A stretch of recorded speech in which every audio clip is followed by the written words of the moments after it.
अस्सलाम वालेकुम dear friends, उम्मीद है कि आप सब खैरियत से होंगे। बिस्मिल्लाहिर्रहमानिर्रहीम।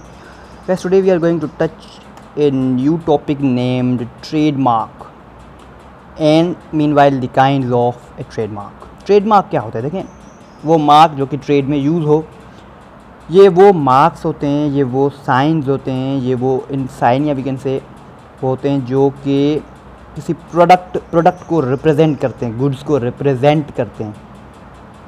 और ये जो एक ट्रेडमार्क जो होता है वो दूसरे ट्रेडमार्क को जो है एक दूसरे से मतलब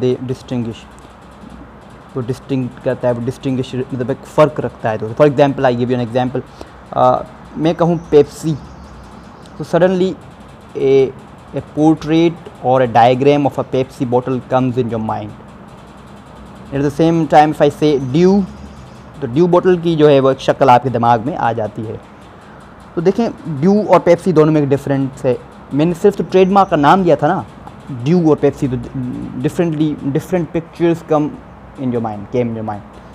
तो ये होता है, तो ट्रेडमार्क जो है एक ट्रेडमार्क दूसरे ट्रेडमार्क से डिस्टिंग्विश होता है, रिप्रेजेंट मतलब डिस्टिंक्टिव करेक्टर होता है दोनों में। तो this is called the trademark. Trademark is the mark which represents a product and which is distinct from another trademark. There are mainly 5 kinds of a trademark. Let's see one by one. First is fanciful trademark. Fanciful trademark वो trademark होते हैं जो कि what we कहते हैं beauty के लिए इसके नाम रखे जाते हैं। Although these names means fanciful, the names of these trademarks are not found in a dictionary.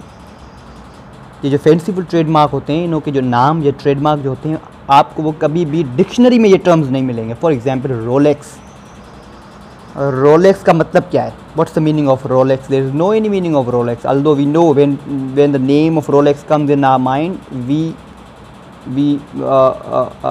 a completely a new portrait or a picture comes in our mind of a watch.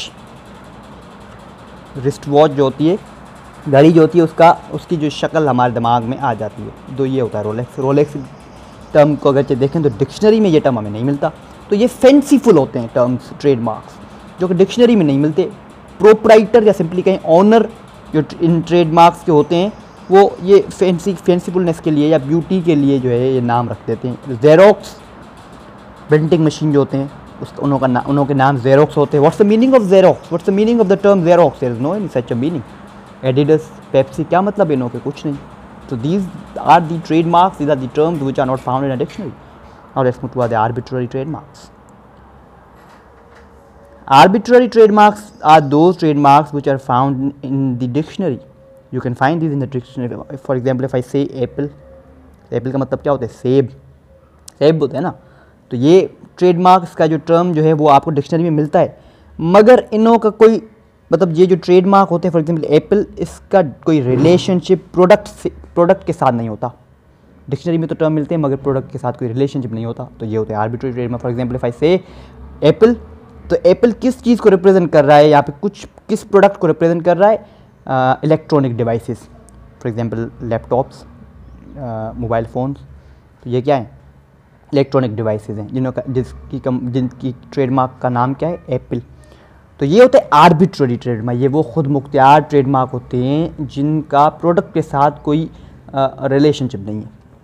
Although these terms are found in the dictionary. For example BlackBerry आपको dictionary में ज़रूर मिलेगा। Shell जो कि petrol के लिए use किया जाता है, ये आपको ज़रूर मिलेगा डिक्शनरी में। Blue Diamond, these are the words which are found in dictionary, although there is no any direct और indirect relationship between trademark and product. Now there is suggestive trademark. Suggestive trademark जो हैं, ये वो trademark होते हैं जिनकी जो trademarks होते हैं उनका रिलेशनशिप होता है प्रोडक्ट के साथ, but that relationship is indirect relationship, not direct relationship. Now when we come on the descriptive trademark, then you will find a difference between a clear difference between suggestive trademark and descriptive trademarks. For example, if we take an example of habitat, term habitat का मतलब क्या होता है? habitat का मतलब होता है भाई वो जगह जहाँ पर पौधे, जानवर या इंसान जो है वो आरामदायक ज़िंदगी गुजार सकें। आप इसको मेरियम वेबस्टर डिक्शनरी या किसी और डिक्शनरी में इसकी मीनिंग देखिएगा, आपको पता चल जाएगा। तो ये होता है हैबिटेट का मतलब। अब जो ये हैबिटेट का जो ये ट्रेडमार्क है, ये रिप्रेजेंट किस चीज़ को करता है भाई? फर्नीचर्स को। चेयर, आपके टेबल, डेस्क, कबर्ड्स, इन चीज़ों को रिप्रेजेंट कर रहा है। तो अब इस हैबिटेट का जो है वो उस प्रोडक्ट से क्या रिलेशनशिप हुआ, इनडायरेक्ट रिलेशनशिप। भले मतलब ये कहना हमें ये चाह रहा है कि आप जब चेयर लेते हो तो इसका मतलब है आप किस चीज़ के लिए चेयर लेते हो, for the comfort, for the relaxation. मगर क्या टर्म हैबिटेट वो डायरेक्टली चेयर को रिप्रेजेंट कर रहा है? क्या टर्म हैबिटेट डायरेक्टली फर्नीचर को रिप्रेजेंट कर रहा है? Answer is no. Although there is indirect relationship that when you buy the furnitures of habitat, you are buying the relaxation, comfort from them. So this is called the relationship. This is called the indirect relationship, which is what we can say told us by the suggested trademarks. Now when we come on this Jaguar, Jaguar क्या represent करता है भाई? ये जो है car company को represent कर रहा है। ये बोलता है कि भाई ये जो हमारे पास जो कार हैं वो कार हैं जिनों की स्पीड जो है वो बिल्कुल लेपर्ड की तरह है, चीते की तरह।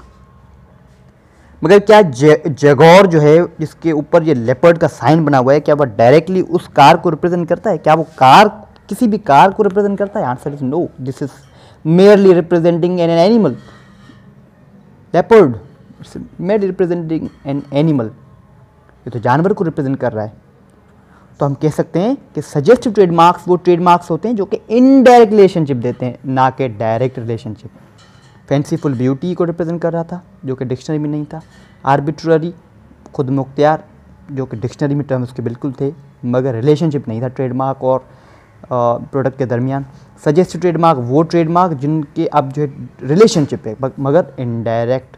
But when we come on descriptive trademark, there is a direct relationship between a product and a trademark. For example when we come on quick print, ये प्रिंटिंग मशीन को रिप्रेजेंट करता है। इसके अंदर सिंपली ये मतलब दिया जाता है, आप क्विक प्रिंट को देखते हो या आप जो बिल्कुल मतलब सडनली आपको आंसर मिल जाता है कि ये किस चीज़ को रिप्रेजेंट करता है। ये किस चीज़ को रिप्रेजेंट करता है भाई? प्रिंटिंग मशीन जो कि आपको क्विक प्रिंट देती है, बिल्कुल जल्दी प्रिंट करके दे देती है। Clear and clean and clear, clean and clear. तो ये क्या रिप्रेजेंट कर रहा है भाई? क्रीम को। आप जब वो क्रीम कौन सी क्लियर एंड क्लियर क्रीम लगाते हो तो आपका मुंह जो है बिल्कुल क्लियर हो जाता है, साफ़ हो जाता है, क्लीन हो जाता है। शार्प, ये वो टीवी, आप मतलब ये बोलते हैं कि भाई हमारे पास वो टीवी हैं, टेलीविजन हैं, जब आप इनको लेते हो तो they give you the sharp resolution, a good graphics, a good resolution. When we come on Coca Cola, this term is directly giving us a direct relationship between the product and a trademark. Coca means beans, cola means drink, the drink which is made up of beans, this is called the Coca-Cola. तो descriptive trademark आपको ये description देते हैं। और when we come on the places, for example ऐसे शिकारपुर अचार, तो आपके दिमाग में क्या होता है भाई? ये वो अचार होगा ज़ाहिर है जो कि शिकारपुर में बन रहा हो। तो बिल्कुल एक डायरेक्ट रिलेशनशिप। पीनट पिस्ता जो बिस्किट है, आपके दिमाग में क्या आया? बिल्कुल एक डायरेक्ट क्लियर जो है वो आपको जो है वो मीनिंग दे देता है ये कि ये वो बिस्किट होंगे जिसमें पीनट और पिस्ता होंगे। और एक हमारी क्लास में एक फ्रेंड था, उसने एग्जांपल दिया था फ़ायदा ब्यूटी क्रीम। अब फ़ायदा ब्यूटी क्रीम मतलब वो जो क्या रिप्रेजेंट कर रहा है कि भाई ये वो क्रीम है जो कि आपको ब्यूटी देगी। तो ये डिस्क्रिप्टिव है, सही है। लास्ट जो है वो है जेनरिक ट्रेडमार्क्स। ये कहते हैं कि भाई ये ट्रेडमार्क नहीं है, बस जेनरिक मार्क्स है, इस वजह से ट्रेडमार्क्स को टर्म को देखा आप इन्होंने काट के रख दिया है, जेनरिक। इसका सिंपल ये मतलब है कि ये जो है ना, ये मार्क जो है वो कॉमन टाइप ऑफ नेचर के होते हैं, ये common type of nature. For example अब अगर जो हम डिस्क्रिप्टिव ट्रेडमार्क को देखते हैं तो हम कहते हैं पीनट पिस्ता, तो ये बिस्किट है, और उसके या एक और भी बिस्किट है टी टाइम बिस्किट, तो दोनों अलग है ना। मतलब वीकेंड से पता चल रहा है कि ये दोनों जो है वो अलग अलग बिस्किट है। मगर जब जेनरिक मार्क्स पर आते हैं तो पता नहीं चलता कि क्या बोल रहे हैं भाई ये। फॉर एग्जांपल इसके अंदर हम एग्जांपल लेते हैं सोप फॉर अ सोप, साबुन के लिए। अब कोई डिफरेंस तो नहीं है, साबुन के लिए क्या है? सोप, बस ट्रेडमार्क का नाम है सोप, तो इस तरह का, सही ना। तो फॉर एग्जांपल अगर कि हम कहें कि भाई लाइफ बॉय जो है साबुन है, लक्स साबुन है, तो हम पता चला है कि लाइफ बॉय किसी चीज़ को रिप्रेजेंट कर रहा है, साबुन को, सही ना। और उसका नाम लाइफ बॉय है जो कि अलग है, जो कि बिल्कुल डिस्टिंग्विश्ड है किससे? लक्स से। मगर हम कहें सोप, तो भाई तो लाइफ बॉय भी तो सोप ही है, लक्स भी तो सोप है, आपने अलग से एक ट्रेडमार्क का नाम सोप रख दिया है, तो this is called the generic mark, इसके ऊपर कॉमन नेम रखा गया हो। Generic marks are devices which actually name a product and are incapable of functioning as trademark, इसलिए इन्हों को जो है वो ट्रेडमार्क नहीं कहा जाता, क्योंकि ये तो बिल्कुल नाम जो है, फॉर एग्जाम्पल आई से वुड फॉर अ वुड, भाई वुड को भी एक अलग जो है क्वालिटी दो ना, वुड फॉर अ वुड आपने कह दिया तो ये तो गलत है। तो इस वजह से these are not the trademarks. आप जो इन जो एग्जाम्पल्स ये पढ़ें इनको मत देखिएगा, क्योंकि ये जो है आपको बिल्कुल ही what we can say congested कर देंगे और कंफ्यूज हो जाओगे। So guys this is all about the 5 kinds of trademarks. इसके अलावा जेनरसाइज्ड ट्रेडमार्क्स भी होते हैं, वो भी आपको मैं थोड़ा बता दूँ, ये टाइप तो नहीं है मगर आपको बता दूँ ये क्या होता है। जेनरसाइज्ड ट्रेडमार्क वो ट्रेडमार्क होते हैं जो कि पहले जब ट्रेडमार्क वो बना था तो अब वो स्लोली एंड ग्रेजुअली इतना मशहूर हो गया वो ट्रेडमार्क कि वो अब कॉमन नेम हो गया है।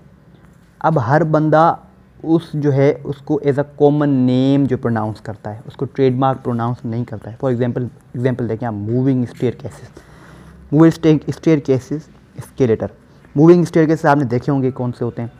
अब हम जो है सब उसको स्केलेटर कहते हैं। अब मूविंग स्टेयर केसेस उसको कोई नहीं कहता, उसका common name actually moving staircase है। उसका ट्रेडमार्क जब वो बना था, जब वो मूविंग स्टेयर केसेस बनाई गई थी, तो उसके अंदर एक कंपनी थी जिसने उसका नाम रखा था स्केलेटर। अब वो इतना मशहूर हो गया कि अब हर मूविंग स्टेयर को हम एयरपोर्ट पे जाके देखें, या किसी मॉल या हॉल में जाके देखें, या कहीं होटल में जाके देखें, या किसी मोटल में जाके देखें, या किसी रेस्टोरेंट में जाके देखें, we always call them escalator not moving staircases. हम उसको हमेशा क्या कहते हैं, स्केलेटर। मगर वो हर मूविंग स्टेयर केस जो है वो स्केलेटर नहीं है, एक particular kind of moving staircase जो है वो स्केलेटर है। मगर अब इतना कॉमन हो गया है, ये इतना मशहूर हो गया है कि अब वो हर मूविंग स्टेयर केस को हम स्केलेटर केस कहते हैं। तो now these are become genericised trademarks. अब ये क्या हो गए, जेनरसाइज्ड ट्रेडमार्क हो गए। स्केलेटर तो किसी बंदे ने नाम रखा था उसका, जो कि पहले तो एग्जिस्टेंस में भी नहीं था, किसी ने उसका नाम रखा है स्केलेटर। अब वो मशहूर हो के स्केलेटर जो है बिल्कुल हर मूविंग स्टेयर केस के लिए हम जो है क्या यूज़ करते हैं, स्केलेटर। तो this is called the genericised trademark. या एक और ज़बरदस्त एग्जांपल, रिटर्न टॉप्स। रिटर्न वो टॉप्स जो कि वापस आते हैं, जो बच्चे खेलते हैं इसको, रिटर्न टॉप्स, सही ना। उसका कॉमन नेम रिटर्न टॉप था, तो एक कंपनी ने रिटर्न टॉप्स बनाए, उन्होंने बेचारों ने नाम रखा योयो। इतना मशहूर हो गया वो, इतना मशहूर हो गया कि अब अगर कोई और भी कंपनी उसको बनाती है तो उसको भी हम योयो ही कहते हैं। एक्चुअली वो योयो नहीं है, योयो तो किसी और कंपनी थी, कोई और कंपनी थी जिसने उसको बनाया था और उसका नाम रखा था ट्रेडमार्क एज अ योयो। अब जो हम हर किसी को जो है क्या कहते हैं, योयो। फॉर एग्जांपल एक तीसरा है वैक्यूम फ्लास्क, थर्मोस, जिसके अंदर चाय वगैरह हम रखते हैं। उसका कॉमन नेम उसका वैक्यूम फ्लास्क था, किसी कंपनी ने उसका नाम रखा थर्मोस का नाम रखा। अब वो इतना मशहूर हो गया कि अब हर कंपनी, जो भी कंपनी बनाती है उसको वैक्यूम फ्लास्क को, अब हम उसको किस नाम से पुकारते हैं, थर्मोस। भाई थर्मोस देना, एक्चुअली वो थर्मोस नहीं है, थर्मोस तो वो कोई अलग जो है बिल्कुल separate kind of vacuum flask है। तो guys this is all about our lecture today. Hope you have understood all which is told by me. Don't forget to like, subscribe and share my this video and channel both. Thank you for the office. May God bless you all. Have a nice day.